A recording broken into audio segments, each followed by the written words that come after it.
abonsen ye ina ade achie no uda abonsen sio uda tademo uda bench sio usi abonsen ye ina ade achie no uda matress sio uda abonsen sio uda tademo uda bench sio usi abonsen ye ina ade achie no se galamse bi was sports ma yenso ye pese yenkle ebi na ya hyase ya twere e de ama National Sports Authority say sa 43 federations ayesi ewe omuma yen criteria e kire say yetumi di certify na ya accredited federation bi because one hwe ya obehwe mu obekọ no na obi ye president of a federation na ne yiri ye secretary ebia na ne ba po computer so omu hwehwe tournament bi obabi omunyanya pe na omu atwere letter say ye why federation entino muma esika na eko tournament sebio why do people think say federation no omedwuma ne say omuntu kwanko tournament ade omedwuma no it's premature. We have at the minute almost 2.5 years to serve the Ghanaian game, and when it comes to that time I'll make a decision, just like many other people who are eligible to make a decision and contest. Okay, so this should not be a topic for us. What should be a topic is how we handle the new wind that is blowing around our domestic game, the high level of investment that the FA has worked to bring it to a reality, and how well our clubs can respond to our current situation in our attempt to develop the Ghanaian game.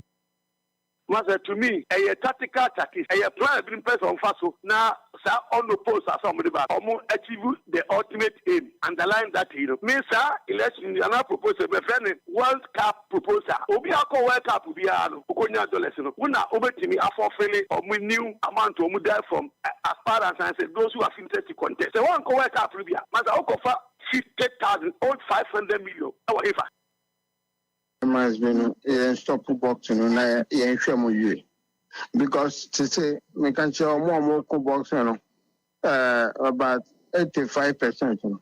Omunya no we omuno draft from Japanese coach to American there. CEO.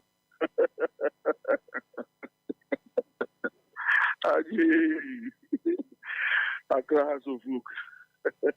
Koke mashi woba wobu jotele. Koke mashi woba wobu jotele.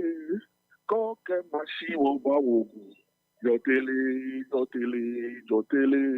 Phobia. Masters. Never say that. Masters. Phobia. I'm telling you, Continental Club Masters, CCM. Onyeo. Officer 0-7 against Barcelona. Champions League finance another one. Benzema bakwasa wagobo. Na Zizou etio eshano. Zizou eshano. And I said, Sergio Ramos, you dare not go closer to it. Eventually, it became a roll call. Yes, Sadiq Adams. Yes, Amos Frimpong. Yes, Baba Mahama. Yes, Yakubu Mohammed. 4 different tickets. Can you imagine, at this level of the game, shambolic performance on the part of the technical team? Lack of direction. Listen to Happy Sports on 98.9 FM. Ladies and gentlemen, let's get ready to rumble! Champions never quit. Champions never quit. Shannon Super for Mame. Medini Prince Obiba Poakwa Brown. Blasters and Hunsam Wahosan watching a big game far away in Morocco against Central African Republic. Your qualification I see in Yano Ochina. Asamoja and Kasa. Blasters come momentum no surupa. Excitement no surupa. Obeti onka wojumedi so. Goodness me, mama mia tuti lima dosta. Prince Obiba Poakwa Brown ye. Happy Sports team ni nyina ya krado.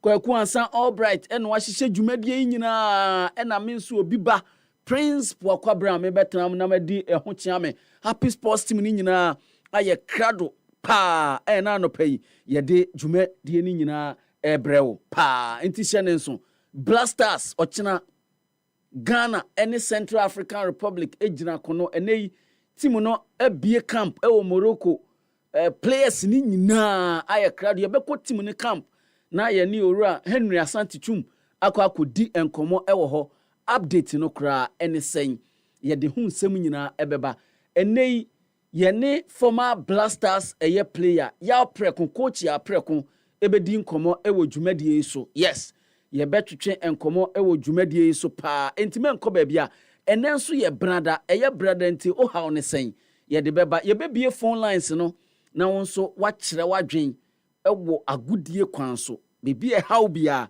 efa agudie kwan so no ye bia na wonso wafre tie numbers no ye 0551 563916 0551 563916 and afi 0555 657278 0555 657278 into 0555 657278 and afi 0551 563916 eno ena numbers a se edru o ha on sen bre no ni e bie phone lines ni tuma na won so afre na wachire Ghana ye wo group I Ghana group I African anase CAF World Cup qualifiers no entity Ghana ye wo group I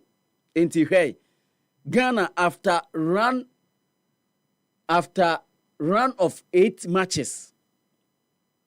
After playing 8 matches, Ghana ewo 19 points. Tieni pa 19 points. Ena yewo plus 6 goals. Yewo plus 6 goals. Shenenson, famame. Madagascar ene di second. After 8 matches, Omu was 16 points. 16 points. Ena omu wo shenen so pa famami 16 points. Ena Comoros nso after 8 matches Comoros ewo 15 points. 15 points shenen so. 15 points. Mali eda 4th ewo Ghana League log ne so 4th Mali 8 matches ena omabo omo 12 points enti Mali mpodie discussions na ye kan nyina aka 2 games discussions no Mali enka ho because 2 matches na aka no 6 points se Mali enya 6 points ni nyina na Ghana elusu nyina still Mali benya 18 points still Ghana ye were 19 points inti shenenso enti Mali they are not in contention at all so far as between Ghana and Mali is concerned enumpo de no discussion and a Central African Republic any on bebo ochina no omo 5th on the league log ewo 5 points Chad and the Whipping Boys ewo group num omo 86 omo 1 point. 1 point no Ghana pe and omo jesa 1 point ni free ho. 8 matches no teams na omo ni omo aboni nyina obi age 6 points e di free ni ho. Ghana pe ne ko away ewo Njamina ene ye ne omo ekobo draw ewo huntishe ne nso. Afetie matches eni. Matches no eni. Enti ochina Central African Republic Central African Republic ene Ghana ene besi akan enti hyene nso ochina ye ne omo ene besi akan enti mamenhwe mamenko Comoros na menkohwe Comoros nso omo matches ewo ho enti eda ochina no big game pa eda ochina no 4 p.m. na yen Central African Republic airborne 4 p.m. same 4 p.m. no na Comoros ene Madagascar enti ochina se ye Central African Republic asese ye wo 19 points enti 19 plus 3 se be 21 enti yɛhyɛ Central African Republic na sɛ Comoros ne Madagascar ɛbɔ draw a ya qualify anaasɛ bi a sɛ Comoros koraa ɛhyɛ Madagascar ɛne ya qualify koraa nanka ɔkyena no yɛwie agbina enti nka kwesiada on the 12th yɛba ne yɛne Comoros ɛba abɛbɔ a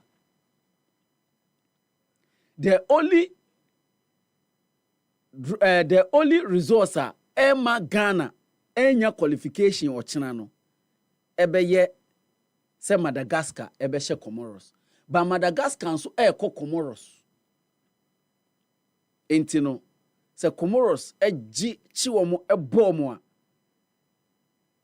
a ebia what will be in contention to say the enura sempa kan wa ha no ɛna ɛbɛyɛ ebia goals because FIFA no ɔmo goals ansa na ɔmo abɛhwɛ head to head FIFA in qualifiers no and I say in this World Cup qualifiers ɔmo hwɛ goals ansa na ɔmo ahwɛ head to head enti ebia goal difference ana bibi ɛna ɛma yɛn silly qualification no ɛda ɔkyena that is if we win against Central African Republic na Comoros ɛhyɛ Madagascar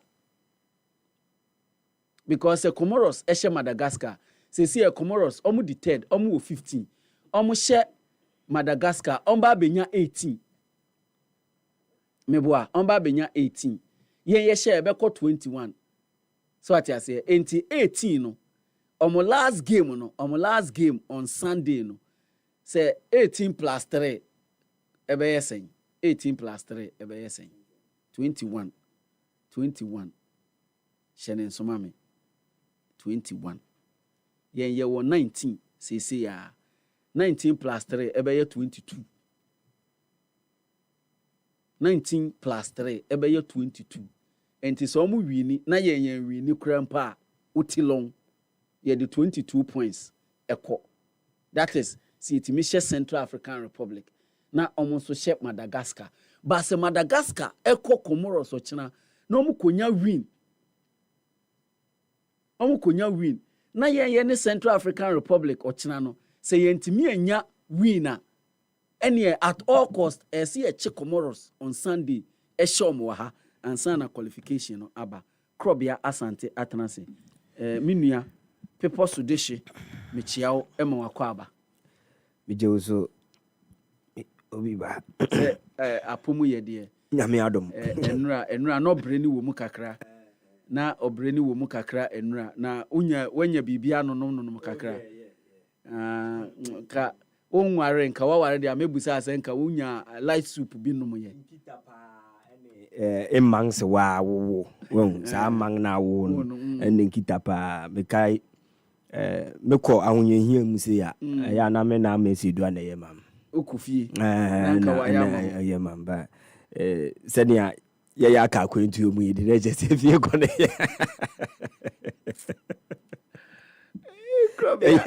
yɛyɛ aka akwantuo mu yɛde na gye sɛ fie kɔ ne yɛde ayɛdi enti mema sifa wɔ mesture bi ɔwɔ mesoa kakra ɛne fom wisa ɛne ɛyi hwentia kakra and maka about say and once yeah complacent not even the playing body but we as Ghanaians and especially your opportunity a discuss about match na nipa pi wo ho a wo mu 8 yen na wo mu aye den afa bibia ye den edi efrim enti wo koka no chenchene na o chena fan bi so Ghana ye wie at the end of the day one hwa na obetumi amamam for pressure etumi akosoro and in as much as you have pole position ahead of your competitors in the group, I qualify we shouldn't also be that complacent and I forget say this is football and and so far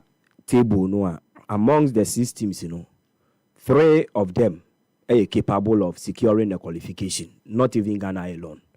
Madagascar able to qualify at the expense of Ghana. And Comoros also that opportunity so on to be to me qualify at the expense of Ghana.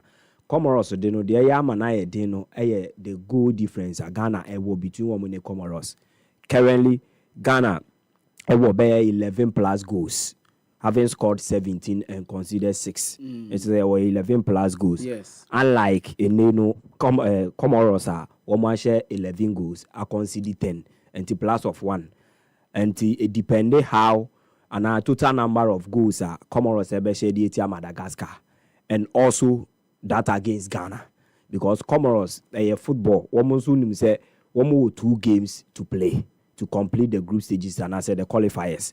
So almost to me pick up 6 points plus a neno goals are able to me that qualification no and who be here pass and the woman to be to me then I qualify and enya enkwe yes emfa ma Ghana yemfa ye ho totroto sa and again Madagascar they keenly womo eben ye pa in terms of the qualification almost 16 points and so womo so womo goal difference na e ade a womo no ebeboa womo ye pa with 7 goals plus and womo and if they are also winning against Comoros with maybe goals margin na womo disadwuma no with goals margin and we are able to me aboa one then be a Ghana and so lose to Central African Republic because this same Central African Republic me Kaisa 4-3 Jordan Ayew a ball hat-trick in that particular game how are you flying and in the enemy situation the last international break in September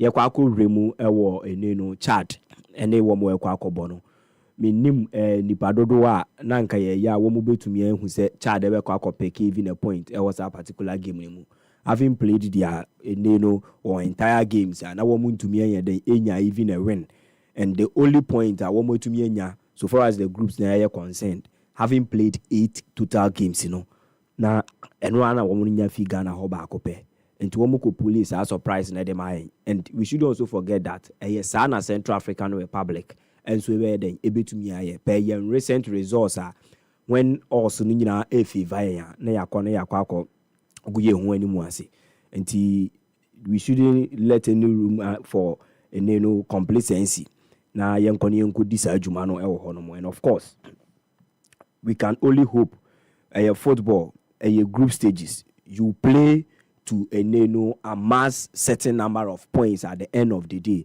a bit to me a secure qualification. And only idea important. And the 2 games a games are a very, very manageable games. And and here a technical man, one munim ye in terms of a game management.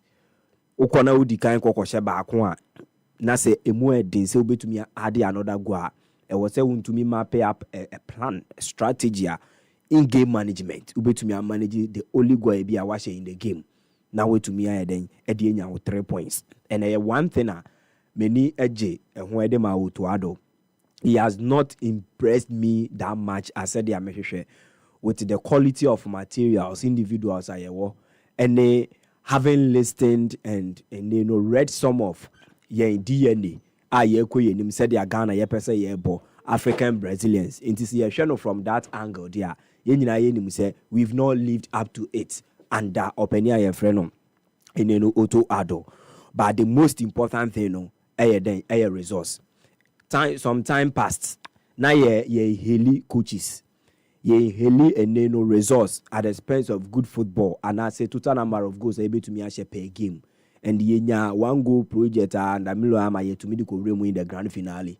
Na sa time no na enije no e ho yenim say 1 goal project today. But na my results. It near a much concern about results no at the end of the day. Not how a beautiful game where you be ball on the field of play. Not how free, fluid and flamboyant champagne football are be able to entertain fans at the end of the day.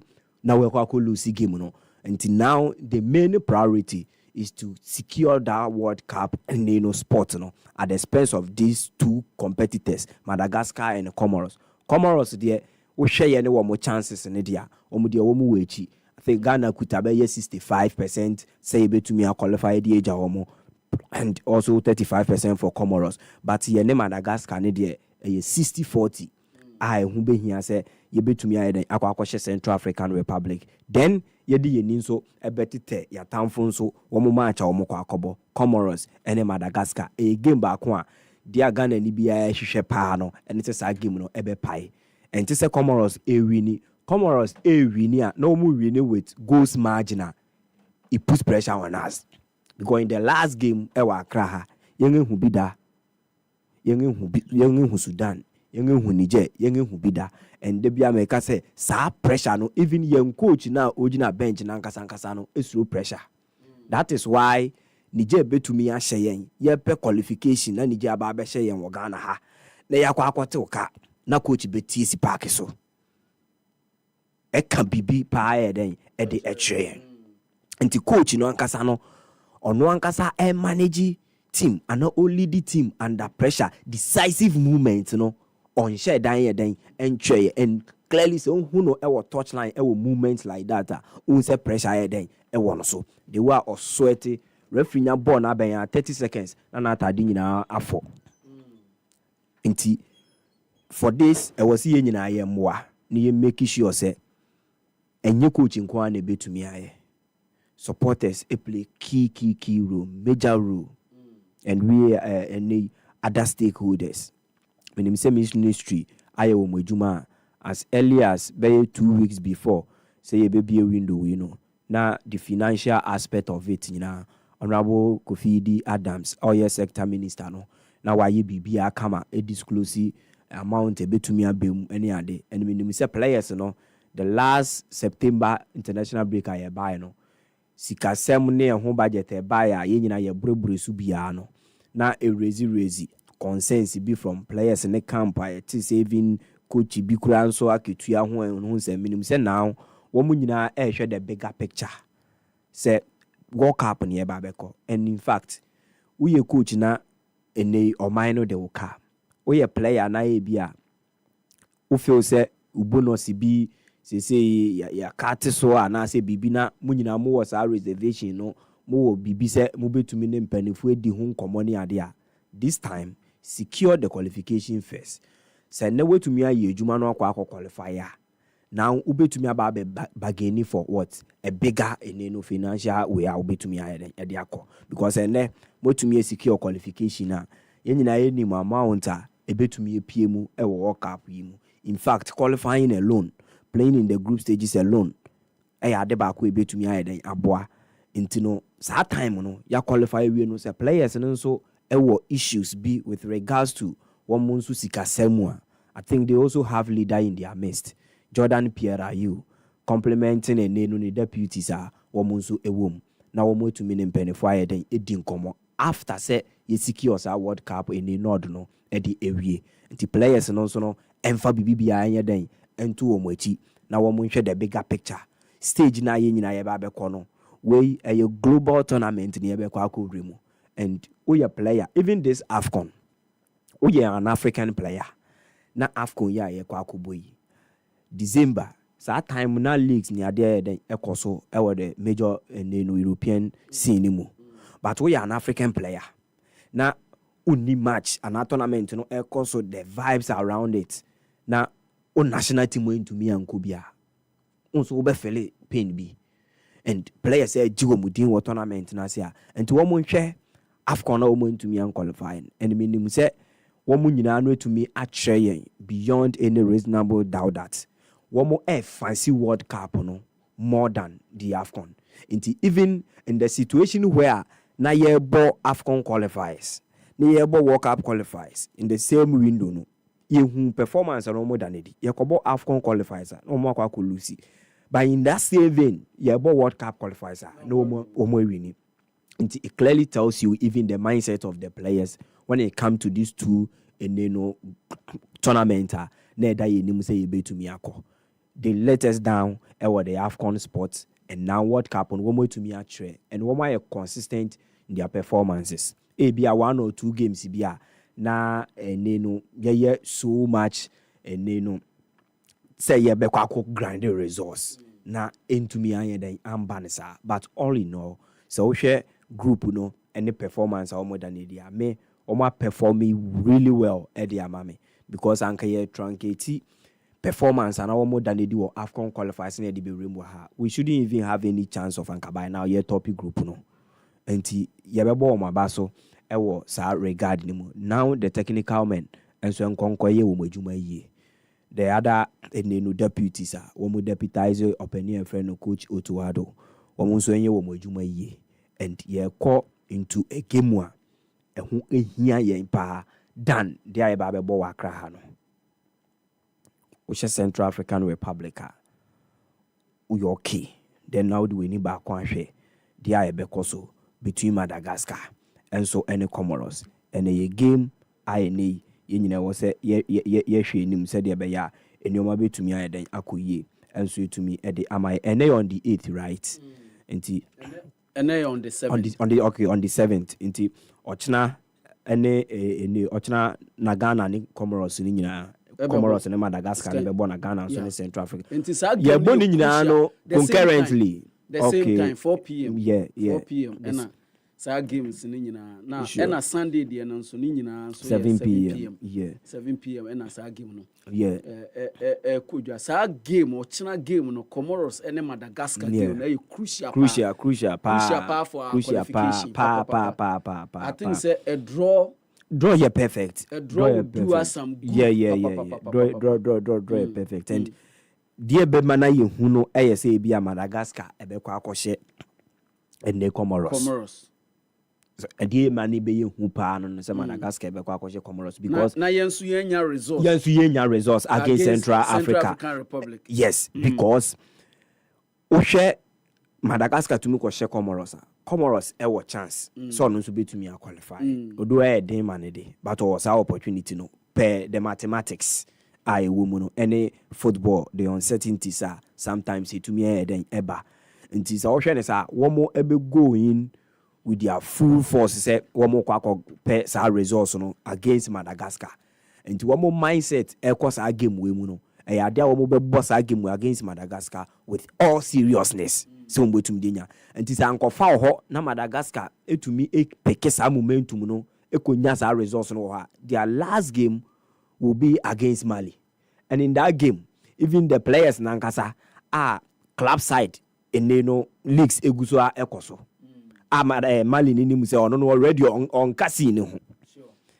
And then Ghana sankenye Comoros ne Madagascar ne Mali nkwa anka ya qualify. So what I say, inti Mali no any hwe a obeye. And game like this no on Madagascar, it is a Madagascar kunya resource. Na the last game on Mali Osimwe, because even the Malian players nankasa obi any word in 9 club leagues eguso ekoso. Because there's nothing as that spirit World Cup qualified. To be qualified. Nti ye kuye ho ayede. Why hwe kura na omo akwaje sa Obama ko full players kura na omo de aba. Omo de omo akwakohia Madagascar. Nti eye game a de ti bia no said the person Ghana win no de ti bia so enti say we Madagascar so win against Comoros. Enu de ti bia won say ye masa no results in this. It's a win kura beba Comoros win. Comoros win and still in himself there ye we juma ya ye no mo betumi e de aba be fe so e wa hanum ye pa and no kura na hanu kura won be hye ya Comoros betumi aba be hye Ghana goes to do say and no kura ya another thing goes to do say and I think say young destiny e we yen a ye ko ye nim no ye hwe se ni dwumadi no e betumi akoye so far de minim say players ni nyina nso etumi aba be lande enya ade ayenya obia exception of Inaki Williams and they through injury went to me amba then Endra and the Thomas Asante eba be remu and it's all share the euphoria around wo mo training camp and renumre me da ho na me hwehwe wo mo training session ni bini adens o hwe Ishahaku no mo top form wo mo and there was a video of Ishahaku ne Alidu Seydua wo mo announce wo mo return yes wa ha ma me hwe se yes bright wo me ho ana ewo me ho okay ewo me ho dia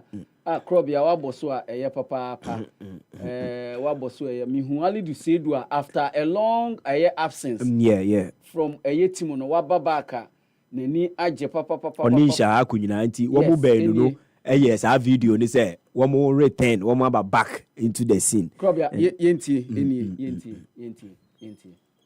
yeah hello madafo are you the same with me me that's no mon paibo me na just say my back hey my brother bro what do you want to say Charlie, shot now boy eligible boy free blasters mo no e na say enti Joyce who dey obetimi the video ni mpo ato so ye kasa no Yes, ene eye na woda. Ene eye 7th October. Ene eye na woda.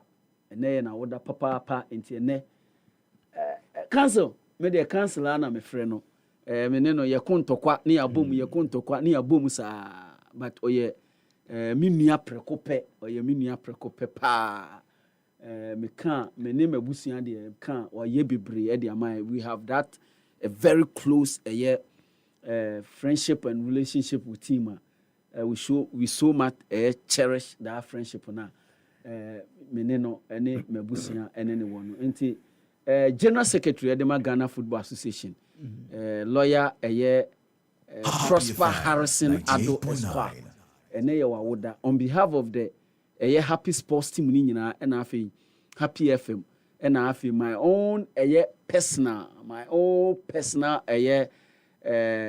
any me family no we wish you a very very happy birthday nyankopon kan ho nyankopon ensure de nyankopon show ma na bibia odo nsa beka bia no enye nhira na enye enkunimdie nko a menum se adwuma a wodi wo Ghana Football Association no adwuma a edin papa ba stress nyankopon ma nkwatenten na oma ahoden na nimdie na fa yesa adwuma no ti we de efri Happy FM and Happy Sports Team Nina and so me ankasa and me busu so ye we show a happy birthday. Now ye free hono and then so former vice president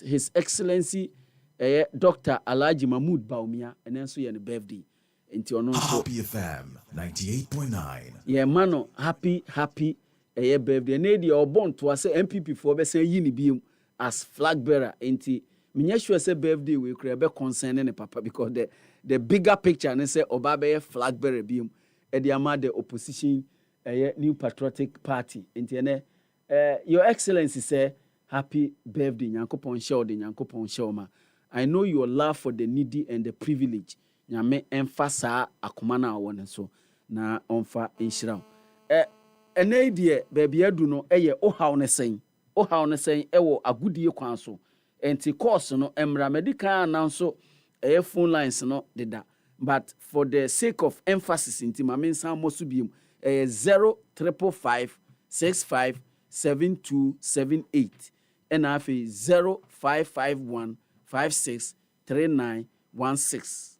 0551563916 and afi 055565 Happy FM 98.9. If I show your fro say now free info.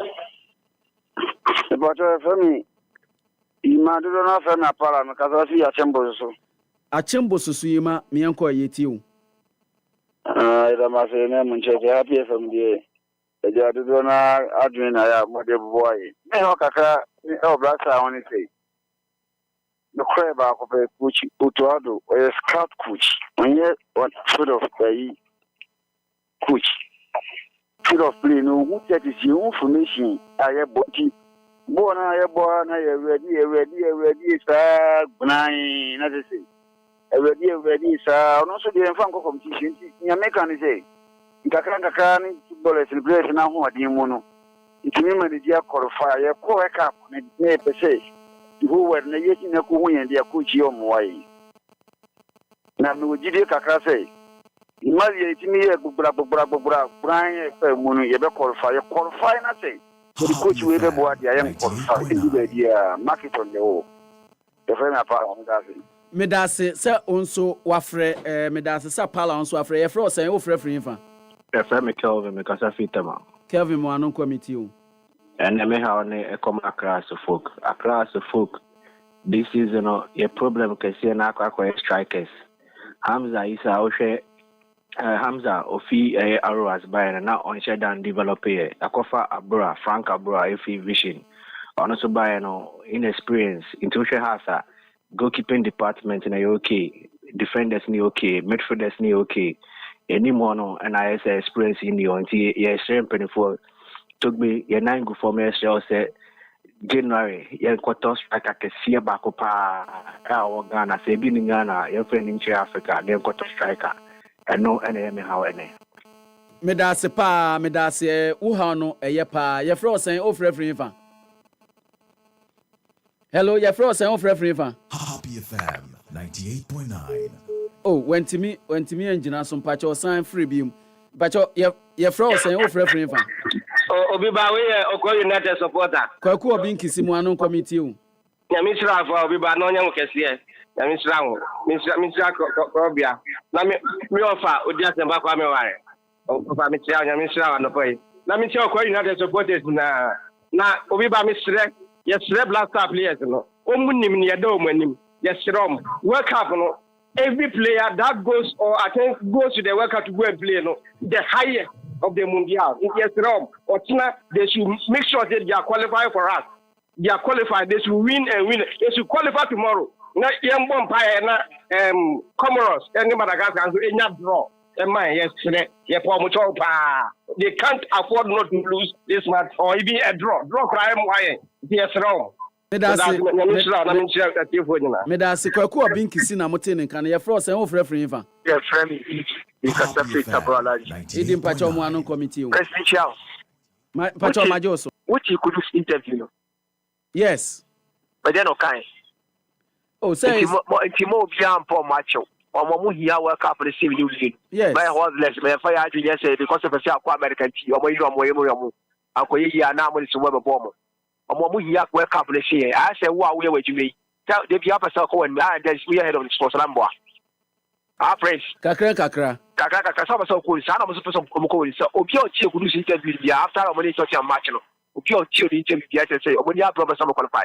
Ya dia say as timomfo a e dia bra ya se person kwa America ya kwa hustle. Ya voice be qualify no ya bomb pa ya fa bomb. Dey nya adwempa e fa tomochi do mo tin qualify. Mo obi ampo bi show. Omo so mo nya say ye.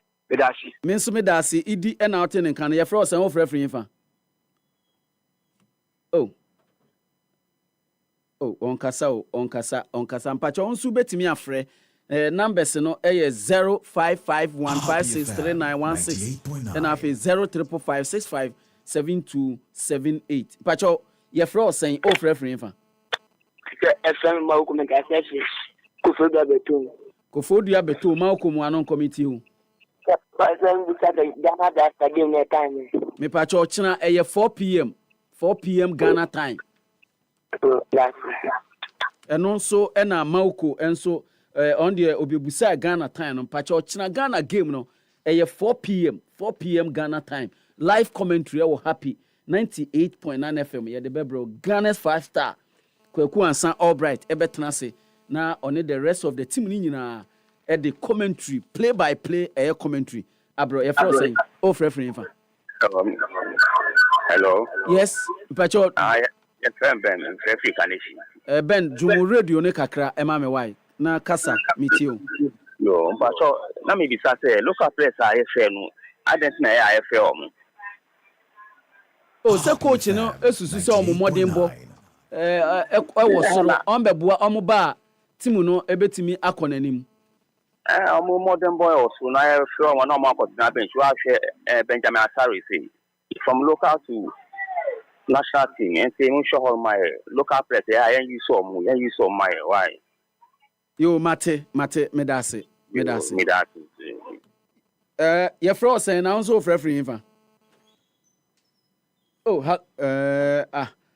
bright phone back no Esther bi o omo fra entimi engine so 00555657278 and afi 0551563916 ofra onso betimi e de ohaw ne sen aba dwumadie so ye obe 4 minutes bi na afi ye de ohaw ne sen no aba na wie ye 10 boy ya Kwaku Ansan Albright eba betena se na ode yen akọ amanone 10 boy ya ode yen ekọ amanone enti ye hyene so sa enti numbers no 0551563916 055657278 mpacho ye fro say o frefre fa mpacho ye frame Kwame me kasa free Lashibi Kwame wo Lashibi ma minti o.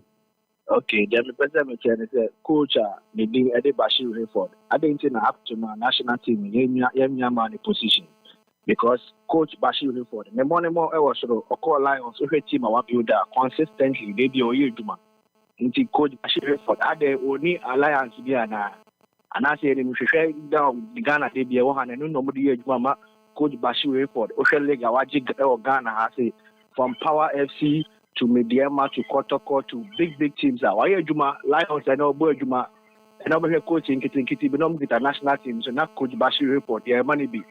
If you interested, prepare because of Ghana football. Coach Bashir Report, he deserves better. I said Coach Bashir Report, who coach national team Black Queens.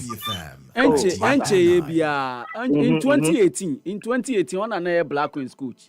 In 2018 to 2025, how many years? Say Oka say Oni Alliance be a team no coaching.